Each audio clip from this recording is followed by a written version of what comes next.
నమస్తే అమ్మా. నమస్తే అమ్మా. అమ్మ 21 సెప్టెంబర్ ఆ రోజు అమావాస్య వస్తుంది, సూర్యగ్రహణం కూడా వస్తుంది. ఇక్కడ కాదు, ఇండియాలో రావట్లేదు, వివిధ దేశాల్లో వస్తూ ఉంది. అయితే తర్వాత వెరీ నెక్స్ట్ డే సెప్టెంబర్ 22 నుంచి మన దేవీ నవరాత్రులు ప్రారంభం. సో సమస్య ఎక్కడ వచ్చిందంటే అమావాస్య తర్వాత వస్తుంది కాబట్టి మనం ఎప్పుడు మరి దసరా నవరాత్రులకి దేవుడు గది కానీ చిత్రపటాలు కానివ్వండి ఇల్లును కానీ క్లీన్ చేసుకోవాలి. అమావాస్య రోజు చేసుకోకూడదు అని ఒక నియమం అయితే ఉంటుంది. లేదమ్మా, లేదు, అమావాస్య నాడు చేసుకోకూడదని నియమం ఎక్కడా లేదే. అయ్యరామా, అసలు దుమ్ము బూజు అసలు దులపం కదమ్మా అమావాస్య రోజు ఎక్కడ కూడా. అదేమిటి? ఊరికే అలా అలా అలా అంతే కదా, లక్ష్మీదేవి వెళ్ళిపోతుంది రకరకాలుగా చెప్తారు కదమ్మా. నేను ఎప్పుడు వినలేదమ్మా. అమ్మో. నిజానికి మడిబట్టలు ఉతుక్కునేది అమావాస్య నాడే. మడిబట్ట అంటే పూర్వకాలం ధావళీలని ఉండేవి. ధావళి అంటే ఉలన్ అంతా, లేదా నార బట్టలు ఉండేవి.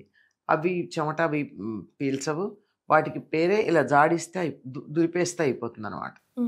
అట్లాంటివి వాటిని లేక మడి బట్టలు ఉంటాయి. మడి బట్టలు అంటే ఒకసారి పూజ చేసుకుని మళ్ళీ పక్కన పెడతారు, దాంతో భోజనం చేయరు, కాలకృత్యాలకు వెళ్ళరు, ఏమీ చేయరు. ఓకే, ఓన్లీ పూజకి మాత్రమే. అలా పూజ చేయడానికి ముందు జస్ట్ కట్టుకుని పూజ అవగానే పక్కన పెడతారు. అట్లాంటివన్నీ అమావాస్య నాడు ఉతకాలి. Daily wash చేయరమ్మా. ఇంకా పట్టుబట్టలమ్మా, కొత్త బట్టలు. ఓకే, ఓన్లీ అమావాస్య రోజే ఉతకాలి. అవి వేరే దానికి అసలు దేనికి వాడరు. పూర్వం అట్లా వాడేవారు. అట్లాంటివి ఏంటంటే పూర్వకాలం ఇంట్లో గాలి వెలుగు ఉండేవి కనుక చెమట పట్టడం కంపులు రావడం ఉండేవి కాదు. కాలానుగుణంగా మార్పులు తెచ్చుకోవాలి మనం కూడా. అట్లాంటిది అమావాస్య నాడు తప్పనిసరిగా అవి ఉతికేయడం లాంటివి చేస్తున్నాము అంటే మనం మిగిలిన వాటిని చేసుకోకూడదని ఎక్కడా లేదమ్మా. హాయిగా అంతకుముందే ఇళ్ళు ఒక్క రోజులో అవో, అంటే మరీ చిన్న ఇల్లు అయితే తప్ప ఎప్పుడు వీలైతే అప్పుడు బూజులు తీసుకోవడం. పితృపక్షాల్లో ఎందుకు దులపకూడదు అనుకుంటామమ్మా? నాకు అర్థం కావట్లేదు. స్నానాలు చేయట్లేదా, తలంట్లు పోసుకోవటం లేదా, అన్నం తింటం లేదా, ఇవన్నీ ఎందుకు మానేస్తాం? అది పూర్వకాలం పెంకులు కానీ తాటాకులు కానీ ఇళ్ళు ఉంటే వాటిల్లో నుంచి బూజులు తీయడం చాలా కష్టమైనటువంటి పని. నిచ్చెనలు వేసుకుంటే కానీ బూజులు తీయడానికి అయ్యేది కాదు. అవి చేస్తే వాటిల్లో తేళ్ళు పాములు లాంటివి ఏమన్నా ఉంటే ఇంట్లో ప్రమాదాలు ఉంటాయి. అందుకని కొన్ని కొన్ని జాగ్రత్తలు చెప్పారు. మనం మన నిత్యం తడిబట్టతో ఇల్లు పెట్టుకునేవాళ్ళం. పూర్వం చేసేవాళ్ళు కాదు కదా ఆ పని. రోజు ఇల్లు చిమ్ముకునేవాళ్ళు, వారానికి ఒకసారి ఇల్లు కడుక్కునేవాళ్ళు. దేవుడి గది ఒక్కటే నిత్యం కడిగేది వంటిల్లోనూ. మరి అట్లాంటిది ఇప్పుడు ప్రతినిత్యం డెట్టాలేసో ఇంకోటి లైజాలో చాలా ఉన్నాయి కదా, అట్లాంటివన్నీ వేసి ఇల్లు చిమ్ముకునేటటువంటి మనకేమిటమ్మా ఇది? చక్కగా హాయిగా ఇళ్ళన్నీ మరి పితృపక్షాల్లో చేయకూడదు అని అంటే అమావాస్య నాడు అసలు చేయకూడదుగా. ఇప్పుడు పితృపక్షాల్లో తిథి తెలిసిన వాళ్ళకే ఆ తిథి నాడు పెడతాం. తిథులు అవి తెలియవు, బోల్డ్ మంది ఉన్నారు, అంతమందికి ఎక్కడ పెడతారు? ప్రతిరోజు ఎవరు పెడతారు? అందుకని అసలు తద్దినాలు పెట్టే అలవాట్లు కూడా చాలా మందికి లేవు. అట్లాంటి వాళ్ళందరూ పెద్దల అమావాస్య అని చెప్పి ఆ పితృపక్షం రోజు అన్నది మహాలయ అమావాస్య నాడు చేస్తారు. అప్పుడు అసలు చేసుకోవడానికి వీలు కాదే. కొంచెం లాజిక్ ఆలోచించాలమ్మా. ఏం లేదు, చక్కగా హాయిగా ఇళ్ళు ముందరిగా దసరాలు వస్తున్నాయి అంటే ఆ ముందంతా కూడా హాయిగా ఇళ్ళు శుభ్రం చేసుకుంటారు చాలామంది పూజలు చేసేవాళ్ళు. ఆ రోజున అందులోనూ మన దేశంలో కాకపోయినా ఎక్కడో జరుగుతోంది కనుక సూర్యగ్రహణం ఆ రోజు చక్కగా పొద్దున దేవుళ్ళని పులికాపు చేసుకోండి. ఇళ్ళన్నీ శుభ్రం చేసుకున్నాక దేవుళ్ళని పులికాపు చేసుకోవడం అంత పెద్ద పని మా తేలిగ్గానే అయిపోతుంది కదా. చేసేసుకుంటే దసరా నుంచి చక్కగా అమ్మవారికి పూజ చేసుకోవచ్చు. అమావాస్య నాడు అమ్మవారికి శంకరమఠంలో జగత్ప్రసూతి అనే అలంకారం చేస్తారు.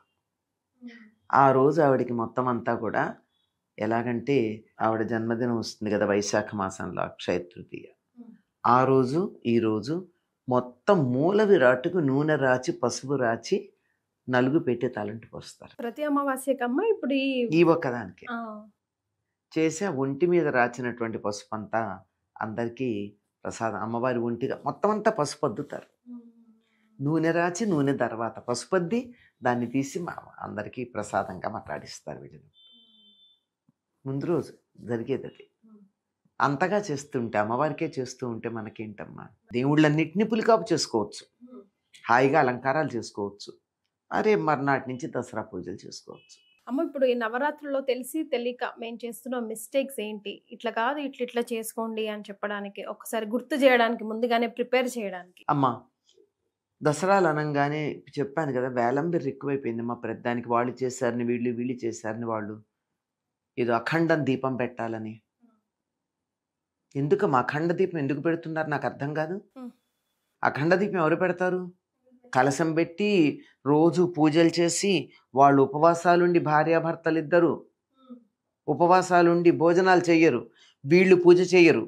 అంటే వీళ్ళు పూజలో కూర్చుంటారు, ఒక పురోహితుడిని పెట్టుకుని పూజలు చేయించుకుని ఇంట్లో రోజు గారెలు, పూర్ణంబూర్లు, పులిహార లాంటివండి వండి అమ్మవారికి నైవేద్యం పెట్టి 10 మందికి భోజనాలు పెట్టే చోట ఈ అఖండ దీపాలు లాంటివి పెడతారు. మనం అట్లా ఏం చేయటం లేదు కదా. అఖండ దీపం ఎందుకు? అసలు అఖండ దీపం పెట్టాలంటే దానికి ఎంతెంత ధాన్యం పోయాలి, ఆ పైన పెద్ద మూకుడు కొత్తది తీసుకురావాలి, దాంట్లోనేమో పెద్ద ఒత్తి తయారు చేయాలి, వెయ్యాలి, నువ్వుల నూనె మాత్రమే వాడాలి, దానికి పూజ చేయాలి. ముందు దానికి పూజ చేయాలి, రోజు దానికి నివేదన చేయాలి. ఇవన్నీ చేస్తారా? పూజ చేస్తారా? ఏం చేస్తారు? చేస్తే అలా చేయాలి, అలా చేయాలి. చాలా పెద్దది.